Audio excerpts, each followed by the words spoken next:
Hello guys, welcome back to my YouTube channel. और मेरा नाम समीर सिंह है और आज हम वहाँ से स्टार्ट करेंगे जहाँ से हमने लास्ट वीडियो में जहाँ पे हमने वीडियो कंप्लीट करी थी उसके आगे से हम स्टार्ट करेंगे। और ये हमारा ऑडिट एंड ऑडिटर्स का जो है पार्ट 2 वीडियो है। अगर आपने पार्ट 1 वीडियो नहीं देखा तो उसका जो लिंक है वो आपको डिस्क्रिप्शन बॉक्स में मिल जाएगा। और अगर आपको ये नोट्स भी चाहिए तो मेरे टेलीग्राम चैनल का जो लिंक है वो भी आप कहते हैं डिस्क्रिप्शन बॉक्स से ले सकते हैं। वहाँ पे मैंने दोनों चीज़ें प्रोवाइड करा रखी हैं। तो चलिए स्टार्ट करते हैं बिना किसी देरी के। तो सबसे पहले मैंने आपको कल क्या बताया था। कल मैंने आपको ये बताया था कि अगर आपने लास्ट वीडियो देखी होगी तो लास्ट वीडियो के एंड में मैंने आपको ये बताया था कि ऑडिटर जो है वेदर इट्स इंडिविजुअल या फिर वो ऑडिट फर्म हो, ठीक है, या फिर ऑडिट फर्म हो, तो उनका जो कहते हैं टर्म होता है। कुछ एप्लीकेबल कंपनीज थी, कुछ एप्लीकेबल कंपनीज पे जो उनका टर्म है वो 5 साल और 10 साल का होता है, यानी एक टर्म 2 टर्म का।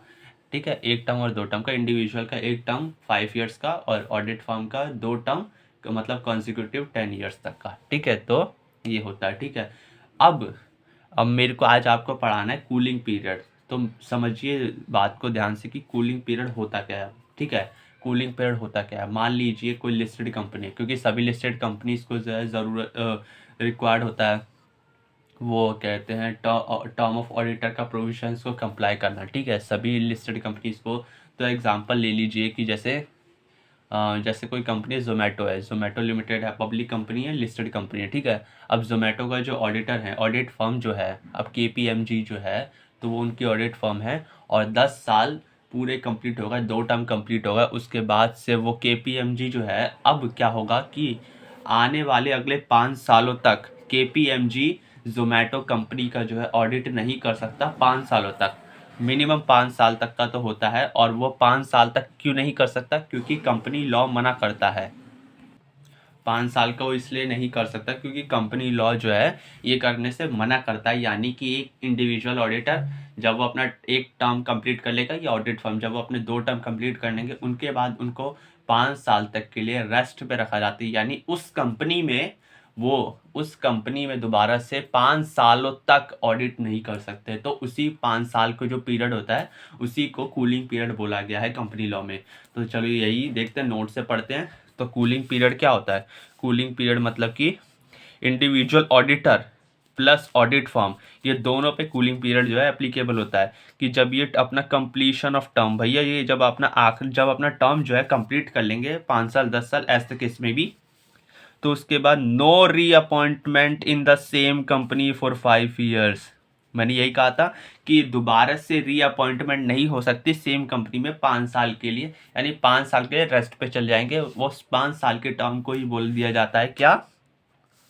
सही बोला, कूलिंग पीरियड। ठीक है, तो इसी को कूलिंग पीरियड बोल देते हैं। तो अब हम पढ़ेंगे आगे। देखिए, कूलिंग पीरियड बोल दे, अब आपको ये समझ आ गया ना। अब एक जो ऑडिट फर्म है, ठीक है, ऑडिट फर्म है, एक और आपको प्रोविजन बताता हूँ मैं। ऑडिट फर्म जो है, ठीक है, कहते हैं, एक मान पहले एग्जांपल से आपको बताता हूँ। जैसे कि जोमेटो कंपनी है, ठीक है, जोमेटो कंपनी है। अब जोमेटो कंपनी की जो है KPMG, जोमेटो कंपनी जो है उसकी KPMG ऑडिट करता था। ठीक है, KPMG के भैया 2 टर्म कंप्लीट होगा और KPMG जो है अब जा रहा है, उसका जो है कूलिंग पीरियड पे वो जा रहा है। यानी KPMG अब दोबारा से रीअपॉइंट नहीं हो सकता है, जो मैंने अभी आपको बताया था। तो KPMG का क्या हुआ कि टेन्योर जो है उसका पीरियड एक्सपायर हो गया। अब लेट सपोज कीजिए कि KPMG में एक पार्टनर है, KPMG में एक पार्टनर है मिस्टर एक्स। मिस्टर एक्स एक पार्टनर है KPMG में, और वो जो है पार्टनर हैं किसी दूसरी ऑडिट फर्म में भी। लेट से EY हो गया या डिलॉयट हो गया। यानी कि मिस्टर एक्स जो है वह पार्टनर है KPMG में, और उस KPMG का जो टर्म ऑफ जो पीरियड था वो ख़त्म हो गया जोमेटो में, और अब वो कूलिंग पीरियड पे है। और उसी मिस्टर एक्स जो हैं वो सेम पार्टनर भी हैं, किसमें? डिलॉयट में पार्टनर है। ठीक है, तो अगर जोमेटो चाहे कि अगर वो डिलॉयट को अपना प्रपोज्ड ऑडिटर बनाए, क्योंकि KPMG के जाने के बाद डिलॉयट को अगर अपना प्रपोज्ड ऑडिटर बनाए, तो उस केस में कहते हैं कंपनी लॉ के हिसाब से जोमेटो लिमिटेड जो है ये काम नहीं कर सकती। क्यों नहीं कर सकती? क्योंकि प्रोविजन में लिखा हुआ है कि अगर कोई भी ऑडिट फर्म है और ऑडिट फर्म अगर उसका टेन्योर एक्सपायर हो गया है, और उस ऑडिट फर्म का जो है और जो भी प्रपोज्ड ऑडिटर है, जो भी प्रपोज्ड ऑडिट फॉर्म है और जो ऑडिट फॉर्म जिसका टेन्योर एक्सपायर हो गया, अगर उन दोनों में कोई कॉमन पार्टनर मिला तो जो प्रपोज्ड ऑडिटर है, जो ऑडिट फॉर्म है, वो अपॉइंट नहीं होगी, वो अपॉइंट नहीं होगी उस कंपनी में, यानी कि 5 सालों तक वो भी अपॉइंट नहीं हो सकती, वो एलिजिबल नहीं है। ठीक है, तो यही चीज़ इसमें भी लिखी हुई है। देखो कि ऑडिट फॉर्म जिसका टेन्योर एक्सपायर्ड हो गया है, जो मैंने केपीएमजी का एग्जांपल लिया था कि मान लीजिए जोमेटो लिमिटेड केपीएमजी में उसका टर्म एक्सपायर्ड हो गया और उसमें जो है मिस्टर एक्स एक पार्टनर है, तो मिस्टर एक्स एक कॉमन पार्टनर है डेलॉयट में भी, जो ये प्रपोज्ड ऑडिटर की जो फर्म है ये इसमें भी कॉमन पार्टनर है, तो ये भी एलिजिबल नहीं होगी appointment as for auditor for 5 years. 5 year क्यों? क्योंकि ये भी कूलिंग पीरियड, इसको भी मान लिया जाएगा कि 5 साल तक ये जोमेटो में अपॉइंट नहीं होगी। मैं एग्जांपल ले रहा हूँ जोमेटो का, ठीक है, कि 5 सालों तक ये भी अपॉइंट नहीं होगी। क्यों नहीं होगी? क्योंकि इन दोनों का पार्टनर कॉमन है, इन दोनों का पार्टनर कॉमन है, यानी कि 5 साल के लिए जोमेटो में नहीं होगी। ठीक है, जहाँ से केपीएमजी का टर्म एक्सपायर हुआ है। ठीक है, केपीएमजी का टर्म एक्सपायर हुआ है। उसके बाद आता है ट्रांजिशनल पीरियड। ठीक है, तो चलिए ट्रांजिशनल पीरियड बताते हैं। तो ट्रांजिशन तो कंपनी लॉ में बता रखा है कि हर कंपनी, देखिए एवरी कंपनी 2 मिनट रुकिए।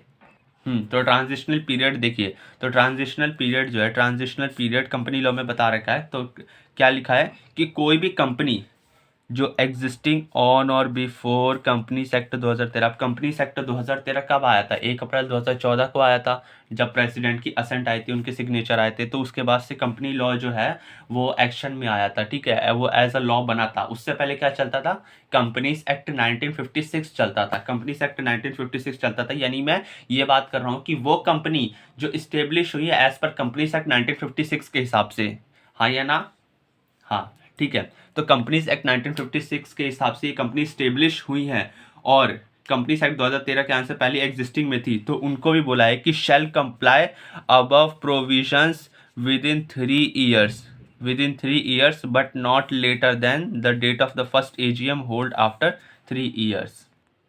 तो इसका मतलब क्या हुआ कि इसका मतलब ये है कि जो कंपनी 1956 में बनी थी उनको भी जो है ये कंप्लाई करना पड़ेगा। ये जो प्रोविज़न मैंने आपको बताया कूलिंग पीरियड का और ये जो है कहते हैं कॉमन पार्टनर का, तो इसको भी जो है उनको कंप्लाई करना पड़ेगा, उनको कंप्लाई करना पड़ेगा अबव प्रोविजन को। क्योंकि कंपनीज एक्ट 1956 में क्या था ना कि उसमें प्रोविजंस ना कंपनी सेक्टर 2013 के हिसाब से अलग थे। उसके प्रोविजंस में जो टर्म ऑफ ऑडिटर का था वो 10 साल का दे रखा था, इंडिविजुअल और ऑडिट फर्म का, हाँ 10 साल का दे रखा था। ठीक है, लेकिन कंपनी सेक्टर 2013 में गवर्नमेंट अमेंडमेंट लेकर आई और 5 साल 10 साल कर दिया, और ऑडिट और ये वाला प्रोविजन जो है मैंने आपको सिखाया ये भी वो लोग लेकर आए थे। ठीक है, ये भी लेकर आए।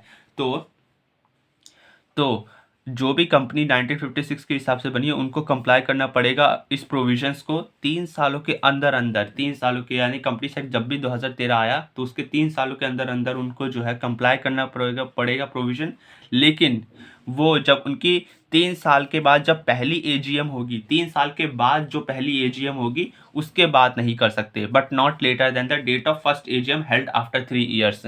समझ आया?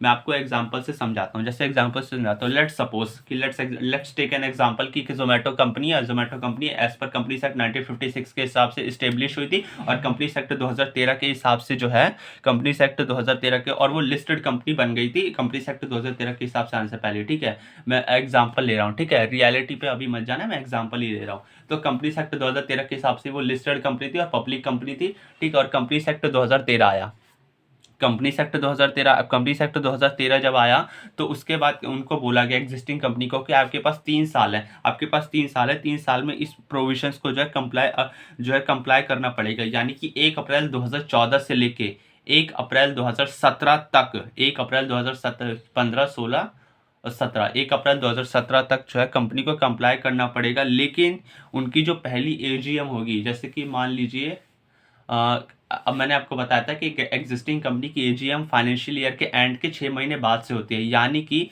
उनकी जो एजीएम होगी 2017 में, उसके बाद से जो है उसके बाद का नहीं टाइम मिलेगा, उससे पहले ही जो है उसको कंप्लाई करना पड़ेगा जोमेटो कंपनी को। ठीक है, तो यही इसमें लिखा है।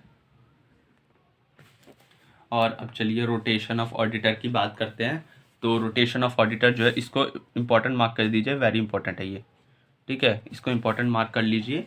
रोटेशन ऑफ ऑडिटर एग्जामिनर को काफ़ी पसंद है यहाँ से क्वेश्चन पूछना। ठीक है, तो रोटेशन ऑफ ऑडिटर अभी आपको बताता हूँ। तो रोटेशन ऑफ ऑडिटर का मतलब होता है कि ऑडिटर की रोटेशन जो है, ऑडिटर की रोटेशन कंपनी को इस हिसाब से करनी है कि देखिए, ऑडिट कंडक्ट बाय वन और more auditor if audit firm is appointed at the option of members. यानी कि क्या कह रहा है कि लेट सपोज कि टाटा कंसल्टेंसी सर्विसेज जो है टीसीएस कंपनी है, और टीसीएस कंपनी ने अगर केपीएमजी को अपना ऑडिट फर्म अपॉइंट किया है, केपीएमजी को अपना ऑडिट फर्म अपॉइंट किया है, तो उसमें क्या होगा, अब आपको पता है फर्म में एक से ज़्यादा ही मेंबर होते हैं, तो फर्म में मेंबर होते हैं, तो अगर केपीएमजी के जो मेंबर्स होंगे वो अगर ऑडिट करेंगे और टाटा कंसल्टेंसी सर्विस टीसीएस के जो मेंबर्स हैं, टीसीएस के जो मेंबर हैं, उन्होंने केपीएमजी से ये कहा कि अगर ऑडिट फर्म जो है अपॉइंट हुई है, तो अगर मेंबर चाहें तो ये बोल सकते हैं कि आप जो पार्टनर हैं, आप जो भी लोग पार्टनर हैं उसमें आप एक एक करके ऑडिट करिए, 1 बाय 1 ऑडिट करिए, या फिर आप जो है कंबाइंड ग्रुप में भी ऑडिट कर सकते हैं। तो यही लिखा है कि जो है मेंबर्स के पास ऑप्शन है कि वो बोल सकते हैं कि ऑडिट जो कंडक्ट होगा एक के द्वारा होगा या एक से ज़्यादा के द्वारा होगा। ठीक है, अगर ऑडिट फर्म अपॉइंट करी जाती है तो। ठीक है, जैसे कि यही है कि अगर मैंने बताया केपीएमजी ऑडिट फर्म अपॉइंट हुई है टाटा कंसल्टेंसी सर्विसेज में, तो टाटा कंसल्टेंसी सर्विसेज के जो मेंबर्स हैं, जिन्होंने कंपनी के शेयर होल्डर्स हैं, वो जो हैं ऑडिट फर्म को बोल सकते हैं कि टाटा कंसल्टेंसी टीसीएस के मेंबर्स जो हैं 1 बाय 1 ऑडिट करें, एक एक पार्टनर ऑडिट करें, या वो लोग ये भी बोल सकते हैं कि आप लोग जो है ग्रुप में भी ऑडिट कर सकते हैं, मोर देन 1 ऑडिटर। ठीक है, आप लोग जो है एक ऑडिटर से भी ज़्यादा एक टाइम में ऑडिट कर सकता है, वो eight the option of the members के पास रहता है। ठीक है, तो ऑप्शन के पास रहता है। ठीक है, अब ऑडिट कमेटी, मैंने आपको ऑडिट कमेटी बताया था पिछले वीडियो में, तो audit committee to recommend the name of who may replace the existing auditor. ठीक है, तो अब क्या होता है ना कि जैसे मान लीजिए कि टीसीएस है, अब मैंने आपको बताया था ऑडिट कमेटी के बारे में कि ऑडिट कमेटी क्या करता है, बताइए। हाँ, बिल्कुल सही जवाब, कि ऑडिट कमेटी जो है वो बोर्ड को जो है रिकमेंड करता है, ऑडिटर का नाम, प्रपोज्ड ऑडिटर का नाम रिकमेंड करता है। लेट सपोज कि जो है आप ऑडिटर हो। ठीक है, आप ऑडिटर हो और जो है आप प्रपोज्ड ऑडिटर हो। अब ठीक है, आप प्रपोज्ड ऑडिटर हो और मेरी कंपनी है। ठीक है, मेरी कंपनी है और मेरी कंपनी में जो है कोई एग्जिस्टिंग ऑडिटर था जिसका टर्म एक्सपायर हो गया। फॉर एग्जांपल एक इंडिविजुअल ऑडिटर मिस्टर एक्स थे, तो जो है उनका टर्म एक्सपायर हो गया है। ठीक है, अब उनका टर्म एक्सपायर हो गया 5 साल का, तो अब वो जा रहे हैं अपने कूलिंग पीरियड पे, यानी कि अब उनका जो है टर्म खत्म हो गया। अब कहते हैं मेरी कंपनी में जो ऑडिट कमेटी होगी, तो उसका काम क्या होगा कि बोर्ड ऑफ डायरेक्टर्स को आपका नाम सजेस्ट करना, आपका नाम रिकमेंड करना। तो यही लिखा है कि audit committee to recommend the name of who may replace the existing auditor, यानी कि मिस्टर एक्स की जगह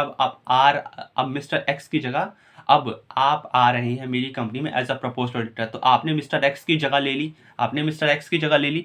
तो ऑडिट कमेटी का काम क्या है कि देखना कि जो भी ऑडिटर का टर्म एक्सपायर हो गया, जो छोड़ के जा रहा है, तो उसको रिप्लेस करने के लिए उसका सब्स्टिट्यूट कौन सा ऑडिटर हमें लाना चाहिए, तो उसका नाम रिकमेंड बोर्ड ऑफ डायरेक्टर्स को करते हैं ऑडिट कमेटी। ठीक है, द बोर्ड में एग्री और डिसएग्री विद कमिटीज रिकमेंडेशन। ठीक है, और बोर्ड, अब मैंने आपको बताया था बोर्ड एग्री भी कर सकता है, डिसएग्री कर जाएगा, तो वो जो है एजीएम में शेयर होल्डर्स को बता देगा कि भैया ये हमारे प्रपोज्ड ऑडिटर हैं, और एसआर पास करवा के प्रपोज्ड ऑडिटर को जो है इलेक्ट कर देंगे। लेकिन अगर बोर्ड डिसएग्री हो जाता है तो वो रेफर बैक कर देता है। ठीक है, तो द बोर्ड एग्री भी हो सकता है, डिसएग्री भी हो सकता है कमेटी की रिकमेंडेशन से, और अगर बोर्ड एग्री हो जाता है तो ये लिखा है कि further recommendation by board to members at AGM. तो क्या करेगा बोर्ड, फिर बोर्ड ऑफ डायरेक्टर्स जो है अपनी एनुअल जनरल मीटिंग में मेंबर्स को जो है आपका नाम रिकमेंड कर देगा ऐसा proposed auditor for appointment of next auditor.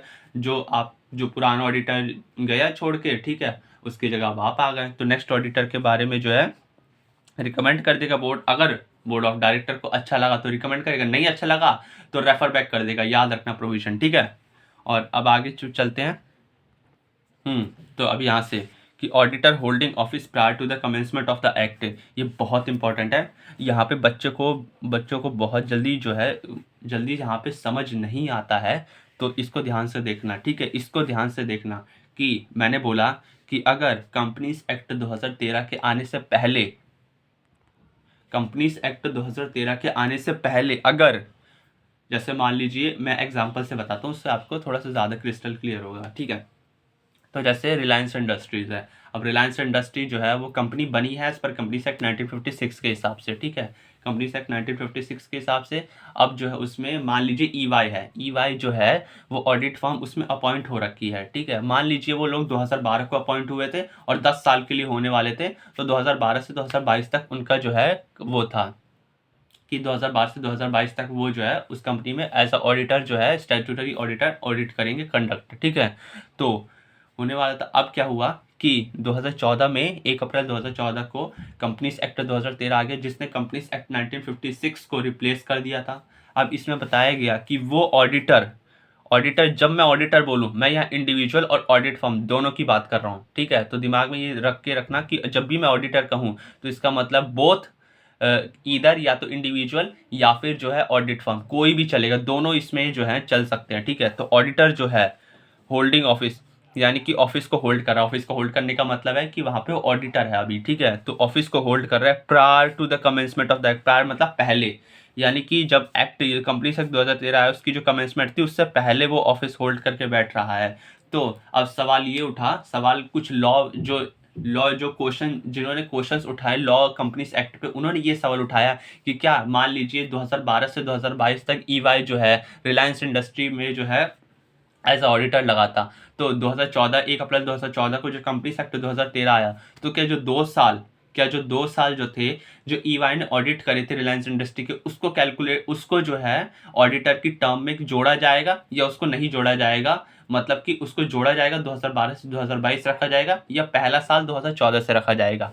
तो इस पे लॉ ने ये बताया कि taken into consideration for calculating his term भैया, यानी कि उसको कंसिडर करा जाएगा जब ऑडिट फर्म की जो है या ऑडिटर की जो है, जैसे पूरे मेरे एग्जांपल में ईवाई है, तो ईवाई में जब उनका टर्म कैलकुलेट करा जाएगा तो उसके केस में जो है वो 2 साल भी जो है कंसिडरेशन में जो है लिए जाएंगे, कंसिडरेशन में लिए जाएंगे फॉर कैलकुलेटिंग इस टर्म, यानी कि 2022 तक ही वो बनेगा, ठीक है, मेरे एग्जांपल में।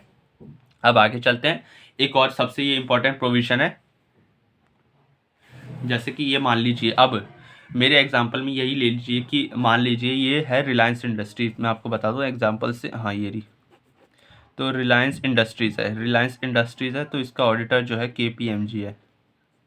अब केपीएमजी का जो टर्म है वो एक्सपायर हो गया, मतलब उसका जो टर्म है कंप्लीट हो गया उसका टर्म, ठीक है, उसका टर्म कंप्लीट हो गया है। और अब वो लोग जो है यहाँ से जा रहे हैं, और जो है ईवाई जो है एक प्रपोज्ड ऑडिटर है, ये लोग प्रपोज्ड ऑडिटर हैं, ठीक है। तो ये लोग यहाँ पे आएंगे, प्रपोज्ड ऑडिटर, तो प्रपोज्ड ऑडिटर यहाँ पे आएंगे। तो उसके बाद क्या हुआ कि अगर लॉ में लिखा हुआ है कि जो केपीएमजी जा रही है ना, जो केपीएमजी जा रही है यहाँ से, अगर केपीएमजी का किसी भी सेम नेटवर्क में, इन दोनों का जो है वो कनेक्शन मिलता है, इन दोनों का जो कनेक्शन मिलता है, यानी ये दोनों एसोसिएटेड हैं। कैसे एसोसिएटेड मतलब सर, यानी कि जो मान लीजिए केपीएमजी का पार्टनर है, वो पार्टनर भले ही ना हो ईवाई में, लेकिन क्या पता वो ईवाई का जो है ईवाई का बैच पहन के घूमता हो, या ईवाई की कोई ऐसी चीज पहन के घूमता हो जिसे देख के लगता है कि ईवाई को इंडिकेट करती है, या केपीएमजी जो है अपने नाम के आगे केपीएमजी अपने नाम के आगे वो लिखवा देता है, केपीएमजी कोलैबोरेशन विद ईवाई, कुछ भी ऐसा लिखवा देता है जिससे पता चले, कोई भी ऐसा इंडिकेट हो, कोई भी ऐसा लगे कि केपीएमजी जो है किसी सेम नेटवर्क में ईवाई से कनेक्टेड है, यानी कि लॉ में लिखा हुआ है कि जो ऑडिट फर्म या जो ऑडिटर, ठीक है, जो ऑडिटर जा रहा है, अगर वो प्रपोज्ड ऑडिटर से किसी भी सेम नेटवर्क में कनेक्टेड होता है, उससे एसोसिएटेड है, तो वो जो ईवाई है ना, इनकमिंग ऑडिटर में एग्जांपल में जो ईवाई है, ये भी इनएलिजिबल हो जाएगा अपॉइंटमेंट के लिए उसी सेम कंपनी में जिस कंपनी में से और जो आउटगोइंग ऑडिटर है वो एक्सपायर अपना टर्म करके जो है जा रहा है, ठीक है। तो इसी में यही लिखा हुआ है कि आउटगोइंग जो ऑडिटर है, ठीक है, आउटगोइंग ऑडिटर और ऑडिट फर्म जो है, इनका टर्म कंप्लीट हो गया और ये अपने कूलिंग पीरियड पे जा रहे हैं, और पता चलता है कि जो इनकमिंग जो ऑडिटर है या फिर जो ऑडिट फर्म है, ठीक है, वो एसोसिएटेड हैं under the same network of audit firm, ठीक है, अंडर द सेम नेटवर्क यानी किसी ना किसी तरीके से इनका कनेक्शन बैठा हुआ है, किसी ना किसी। आप जब केस लॉ में आपको करवाऊंगे, जब आपको मैं क्वेश्चन आंसर इसके करवाऊंगा और आपको जब इसके केस लॉस करवाऊंगा, तब आपको उसमें केस स्टडी दिखाऊंगा, कि केस स्टडी बताऊंगा उसमें कि किस तरीके से आईसीआई के काफ़ी सारे जो हैं पास्ट ईयर पेपर है, तो उसमें आपको पता चलेगा, ठीक है। तो आपको पढ़ के ही पता चल जाएगा कि हाँ भाई, जो ये जा रही है ना कंपनी, ये जो फॉर्म जा रही है, इस फॉर्म का जो है इनकमिंग फॉर्म से, जो है इनकमिंग ऑडिट फॉर्म से कहीं ना कहीं कनेक्शन बैठा हुआ है, या इंडिविजुअल ऑडिटर का, प्रपोज्ड ऑडिटर इंडिविजुअल जो है उससे कहीं ना कहीं कनेक्शन बैठा हुआ है, ठीक है। तो खुद आपको जो है पता चल जाएगा। तो अगर ये कहीं भी सेम नेटवर्क में कनेक्शन बैठा होता है, यानी एसोसिएटेड है under the same network of audit form, तो जो इनकमिंग ऑडिटर या ऑडिट फॉर्म है, ये इनएलिजिबल हो जाएंगे to be appointed in the same company, जिस कंपनी में से आउटगोइंग ऑडिटर जा रहा है। तो समझ आ गया आपको? तो अब आगे चलते हैं। अब देखिए कि जो कहते हैं तो ये देखिए पार्टनर, अब आपको देखिए ध्यान से सुनिएगा जो आपको मैं प्रोविजन बता रहा हूँ, ठीक है। आपको जो मैं प्रोविजन बता रहा हूँ, पहले एग्जांपल से बताता हूँ कि जैसे रिलायंस इंडस्ट्रीज है, रिलायंस इंडस्ट्री का जो पार्टनर है, वो जो है ऑडिटर जो है, जो इनकी स्टैट ऑडिट करेगा, वो केपीएमजी है, ठीक है, केपीएमजी है। अब केपीएमजी जो उसमें जो पार्टनर इंचार्ज होगा केपीएमजी का, ठीक है, पार्टनर इंचार्ज होगा उस ऑडिट फर्म का, जो है उसने क्या किया, रिलायंस इंडस्ट्री के जो फाइनेंशियल स्टेटमेंट है उनको सर्टिफाई कर दिया, यानी उनको ऑडिट कर दिया और बता दिया उनकी एक्यूरेसी, कि they are free from material misstatement, ठीक है, कि ये सब सर्टिफाई कर दिया उन्होंने, पार्टनर इंचार्ज ने। उसके बाद उसने क्या किया कि पार्टनर इंचार्ज उसने केपीएमजी से रिटायरमेंट ले ली, और उसके बाद से वो डेलॉयट में चला गया, केपीएमजी से रिटायरमेंट ले ली और फिर वो जो है वहाँ से डेलॉयट में चला गया, ठीक है। तो उसके बाद क्या होगा कि अगर केपीएमजी रिटायर हो जाती है, केपीएमजी रिटायर, यहाँ पे रिटायर का मतलब होता है उसका टर्म कंप्लीट हो गया 10 साल का, 5, ठीक है, 10 साल का टर्म कंप्लीट हो गया। देखिए एक चीज़ समझिए कि मैक्सिमम कहते हैं मैक्सिमम जो है एक ऑडिट फर्म 10 साल तक अपॉइंट हो सकती है, लेकिन अगर बोर्ड ऑफ डायरेक्टर्स चाहें तो वो 10 साल से पहले पहले भी ऑडिटर को निकाल सकते हैं, या ऑडिटर छोड़ के रिजाइन जा सकते हैं, ये हम आगे पढ़ेंगे, ठीक है। लेकिन मैक्सिमम कंपनी लॉ में 10 साल के लिए बोला है कि 10 साल तक तो ऑडिटर बैठ सकता है, ठीक है, ऑडिट फर्म बैठ सकती है, 5 साल तक ऑडिटर बैठ सकता है, ठीक है। तो अगर मान लीजिए, मैं आपको बता रहा था, एग्जाम्पल पे आता हूँ मैं, तो केपीएमजी जो है, केपीएमजी का जो पार्टनर था उसने सर्टिफाई किया फाइनेंशियल स्टेटमेंट को, और उसके बाद से उसने केपीएमजी से रिटायर लेके, वो केपीएमजी रिटायर लेके मतलब केपीएमजी उसने छोड़ दिया, और उसके बाद जो है डिलॉयट में उसने ज्वाइन कर ली अनदर ऑडिट फर्म उसने ज्वाइन कर ली, ठीक है। तो क्या होगा, जब केपीएमजी जो है उसका टर्म कंप्लीट होगा और जब वो जाएगी आउटगोइंग चली जाएगी वो, तो उसके बाद अब केपीएमजी तो अपनी कूलिंग पीरियड में चली गई, रिलायंस इंडस्ट्री में 5 साल के लिए अब दोबारा तो अपॉइंट नहीं हो सकती ना 5 साल तक, ठीक है। तो जो डिलॉयट है, तो डिलॉयट भी जो है such other audit firm ineligible to be appointed, तो डिलॉयट भी 5 साल तक जो है अपॉइंट नहीं होगी, ठीक है, डिलॉयट भी 5 साल तक जो है अपॉइंट नहीं होगी। तो ये जो है, तो यही लिखा हुआ है कि जो पार्टनर इंचार्ज है ऑडिट फर्म का, उसने सर्टिफाई किया फाइनेंशियल स्टेटमेंट कंपनी को और रिटायर हो जाता है उसी से फ्रॉम फर्म से, और वो दूसरी ऑडिट फर्म ज्वाइन कर लेता है, तो वो ऑडिट फर्म भी जो है इनएलिजिबल हो जाएगी अपॉइंटमेंट के लिए। समझ आया आपको? ठीक है। अब कई बच्चों के मन में सवाल उठ रहा होगा कि सर कैसे हो सकता है कि कंपनी जो है एक इंडिविजुअल में एक से ज़्यादा इंडिविजुअल ऑडिटर को अपॉइंट कर ले, या फिर एक ऑडिट फर्म को एक इंडिविजुअल को अपॉइंट कर ले, जो ऐसे परमुटेशन कॉम्बिनेशन से जो बनते नहीं है, कि क्या वो ऐसे कर सकती है कंपनी? तो उस पर भी कंपनी लॉ ने बताया कि प्रोविजन बता रखा है कि कंपनी अगर अपॉइंट करेगी ऑडिटर को, तो वो 2 या उससे ज़्यादा इंडिविजुअल को अपॉइंट कर सकते हैं, ठीक है, वो 2 या उससे ज़्यादा फर्म्स को अपॉइंट कर सकते हैं, या फिर वो कॉम्बिनेशन ऑफ इंडिविजुअल और फर्म को अपॉइंट कर सकते हैं, ठीक है। ये कंपनी लॉ ने इंडिपेंडेंसी दे रखी है कंपनीज को कि आप ये ऐसे कर सकते हैं, इस पर कोई रिस्ट्रिक्शन नहीं है, आप कोई भी परमुटेशन कॉम्बिनेशन लगाइए चलेगा। पर एक कंडीशन लगा दी है कंपनी लॉ ने। अब वो कंडीशन क्या है उसको ध्यान से सुनना, कि पहले आपको पढ़ के बताता हूँ कि rotation in such a manner that both or all the joint auditors do not complete their term in the same year।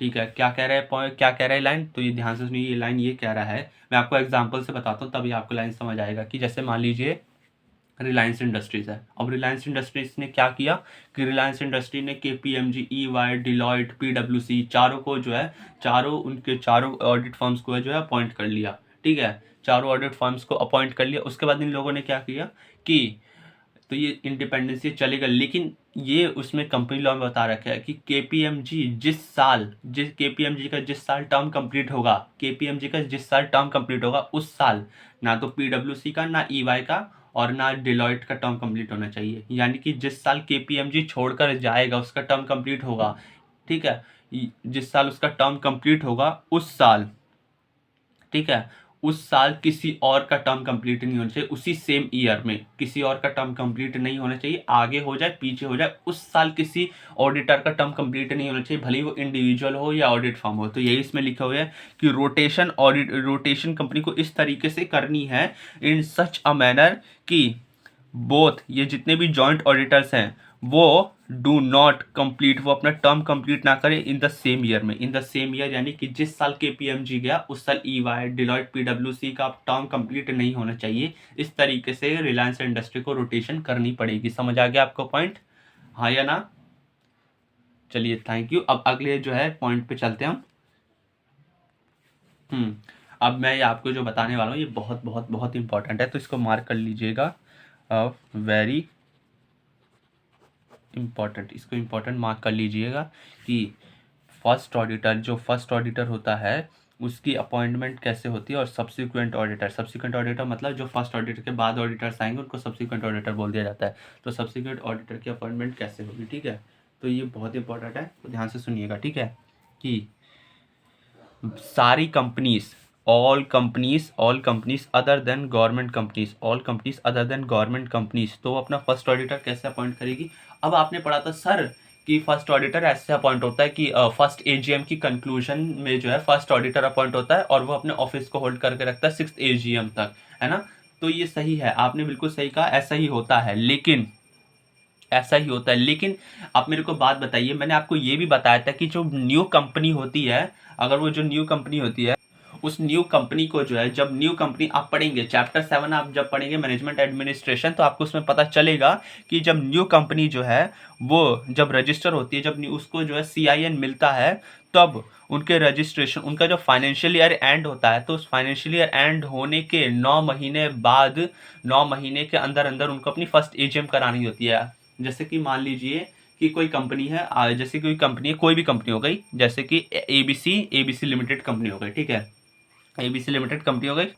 अब देखिए क्या होता है कि फर्स्ट, अब मैंने आपको बताया था कि अब जैसे मान लीजिए एबीसी लिमिटेड है, ठीक है, एबीसी लिमिटेड जो है वो इनकॉर्पोरेट हुई, कब इनकॉर्पोरेट हुई, 1 अक्टूबर को इनकॉर्पोरेट हुई, 1 अक्टूबर 2023 को। तो उनकी पहली एजीएम कब होगी, उनका फाइनेंशियल ईयर एंड होगा 31 मार्च 2024 को, और 31 मार्च 2024 को फाइनेंशियल ईयर उनका एंड होगा, यानी कि उनको 31 दिसंबर 2024 तक अपनी पहली एजीएम करानी पड़ेगी। मेरे को एक सवाल बताइए, क्या 1 अक्टूबर 2023 से 31 दिसंबर 2024 तक इस पीरियड के दौरान कोई ऑडिटर कंपनी में होना चाहिए, या कंपनी बिना ऑडिटर के चल सकती है?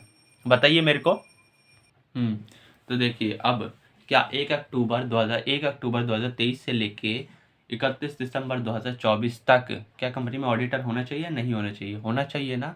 तो उस केस में क्या होगा, उस केस में वो वाला जो ऑडिटर है, जो कंपनी का जब जन्म होता है, जब इनकॉर्पोरेशन होता है, तो उस टाइम जो ऑडिटर आता है, मैं उसकी बात करने वाला हूँ। गवर्नमेंट कंपनी को छोड़ के जितनी भी कंपनी हो गई, पब्लिक कंपनी, प्राइवेट कंपनी, कोई भी कंपनी हो गई, तो उसके लिए मैं बताता हूँ कि जो फर्स्ट ऑडिटर है वो कैसे नियुक्त होता है, अपॉइंट होता है। तो appointment of by board of directors with in 30 days from registration of company. जिस दिन कंपनी का रजिस्ट्रेशन होता है, आप चैप्टर 2 इनकॉर्पोरेशन ऑफ कंपनी जो मैंने अपने चैनल पर डाल रखी है, उस पर आप देखोगे कि कंपनी का जब रजिस्ट्रेशन कब होता है। तो कंपनी का जब भी रजिस्ट्रेशन होगा उस दिन से 30 दिनों के अंदर अंदर कंपनी के जो बोर्ड ऑफ डायरेक्टर्स हैं उनको जो है अपना फर्स्ट ऑडिटर अपॉइंट करना पड़ेगा। और अगर बोर्ड फेल्स टू अपॉइंट, और अगर बोर्ड अपॉइंट नहीं कर पाता फर्स्ट ऑडिटर को, ठीक है, उसके बाद वो मेंबर्स को इन्फॉर्म करेगा, और मेंबर्स जो है वो अपॉइंट करेंगे 90 दिनों के अंदर अपनी एक्स्ट्रा ऑर्डिनरी जनरल मीटिंग में। ईजीएम आप जो है, अगर आपने चैप्टर 7 पढ़ा है तो उसको आपको पता होगा ईजीएम क्या होता है, लेकिन आपको बता देता हूँ, ईजीएम जो है एक एक्स्ट्राऑर्डिनरी जनरल मीटिंग है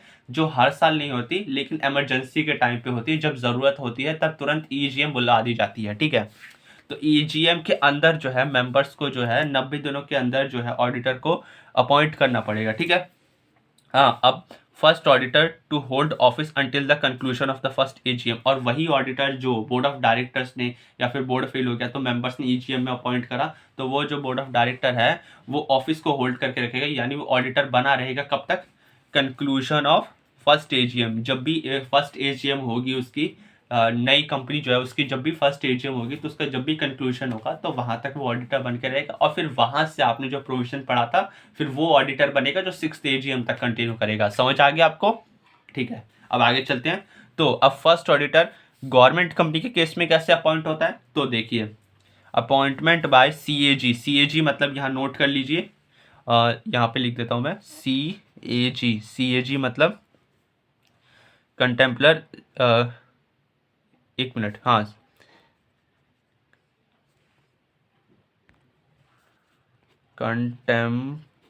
comptroller and auditor general of India. ठीक है, comptroller and auditor general of India, comptroller and auditor general of India. ठीक है, तो इस जो है इसको नोट कर लीजिए, comptroller and auditor general of India. और अगर मैंने कहते हैं ठीक से आपको समझ नहीं आ रही मेरी राइटिंग, तो मैं जो अपने टेलीग्राम चैनल पे जो है वहाँ पे कहते हैं ठीक से अच्छी अच्छी राइटिंग में जो है वो सारे मैं पिक्स वहाँ पे अपलोड कर देता हूँ, तो वहाँ से आप रेफर कर सकते हैं। ठीक है, तो appointment of first auditor. First auditor की अपॉइंटमेंट कैसे होती है गवर्नमेंट कंपनी के केस में? गवर्नमेंट कंपनी के केस में तो अपॉइंटमेंट कौन करेगा? सीएजी। सीएजी याद कर लिए, comptroller and auditor general of India, comptroller and auditor general of India.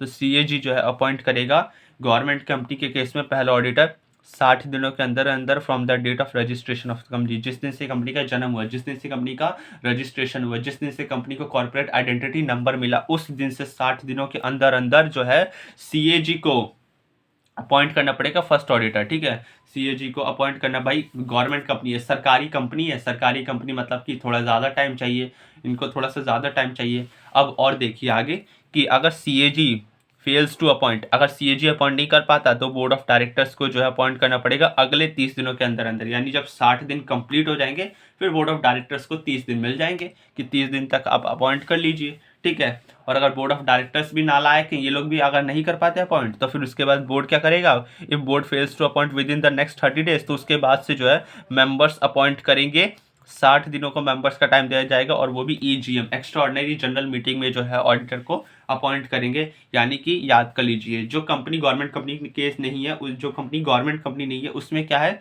30-90, जो गवर्नमेंट कंपनी है उसमें क्या है 60-30-60। ठीक है, 60-30-60 याद रखिएगा, गवर्नमेंट कंपनीज को थोड़ा सा ज़्यादा टाइम चाहिए होता है। ठीक है, तो आज के लिए हम यहाँ पे क्लास को वाइंड अप करते हैं। ठीक है, और आगे का जो पोर्शन है वो आपको जो है अगली वीडियो में मिल जाएगा। तो आगे का पोर्शन हम जो है वो पढ़ेंगे, कहते हैं कि ऑडिटर जो है रिजाइन जब करता है तो क्या होता है। ठीक है, वो सारे जो प्रोविजंस है वो आगे मैं आपको पढ़ाऊंगा। ठीक है, तब तक आपने जितना पढ़ा उतना ही रिवाइज करिए, पढ़ते रहिए, बढ़ते रहिए। और हाँ, आपने हमारा, अगर आपको हमारा टीचिंग स्टाइल पसंद आता है तो कृपया करके हमारा चैनल सब्सक्राइब कर दीजिए, लाइक कर दीजिए। और आपको जैसा भी हमारी वीडियो देख के लगा कमेंट करिए, नेगेटिव पॉजिटिव जो भी हो कमेंट कर दीजिए। और अगर आपको ये टेलीग्राम के, अगर आपको ये नोट्स चाहिए तो आप हमारे टेलीग्राम चैनल से जुड़ सकते हैं, हमारे टेलीग्राम चैनल का लिंक डिस्क्रिप्शन बॉक्स में मिल जाएगा। और अगर आपने पहली वीडियो नहीं देखी तो पहली वीडियो का भी जो लिंक है वो डिस्क्रिप्शन बॉक्स में मिल जाएगा, so you can check from them. ठीक है, so you can check from description box. ठीक है, तो वहाँ से आप चेक कर सकते हैं, डिस्क्रिप्शन बॉक्स से चेक कर सकते हैं। तो आप जो है तो ऐसे ही, तो चलिए आज के लिए अलविदा, अब आपको मिलते हैं नेक्स्ट वीडियो में। टेक केयर, और ऐसे ही पढ़ते रहिए, बढ़ते रहिए, बाय बाय।